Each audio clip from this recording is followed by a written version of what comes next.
Yeah, because generations of Black families lived through slavery, segregation, violence, and unfair treatment. Fear, stress, and loss were normal parts of many people's lives in the Black Mm-hmm. community.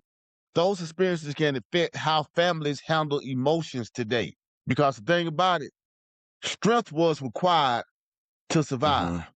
For many, showing pain was risky. People had to keep going on no matter what. So being strong became a rule. Mm-hmm. But sometimes that rule also meant don't cry, don't talk about it, and keep it inside. Yes. Yes. You get what I'm Yes. saying? Yeah. The civil rights and Black power eras came from constant psychological pressure. It came from the Hmm. pressure of, I can't take it no more. I can't. They treat my mama Yeah. any kind of way.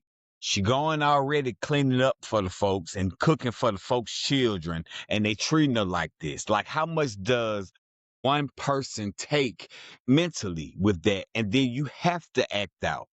You have to act out. The stigmas for unprocessed trauma is you a strong Black person. No, you're a hurting Black person.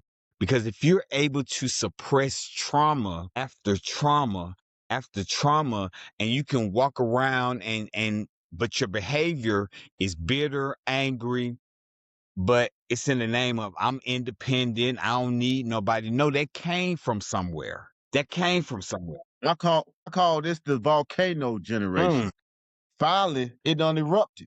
And it's hot lava, man, and it's burning mm. everything, man. Because, and like you said, out of all the years of trauma, hurt, pain, every time we try to climb out the hole, you beat us back down. Like Black Wall Street and Rosewood, you Yeah. just like lately near, like, damn, leave us alone. Let us prevail. Let us get our lives together. Let us live this American dream that we know that we can have. Haven't we been through enough? And they just keep on, keep on.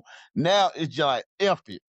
And it just Yeah. erupts, man. Because the thing about it, silence can travel through generations. Yes. When pain is never talked about, children still feel it.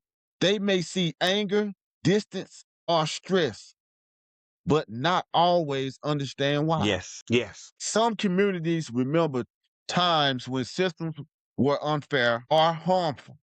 Because of that, people may feel nervous about doctors or mental health Hmm. services. You see what I'm Yeah. saying? The suppression lingers because no one wants to advocate for it, and the statistics are rather disappointing when it comes to and this is current, that Black Americans are less likely to receive mental health treatment.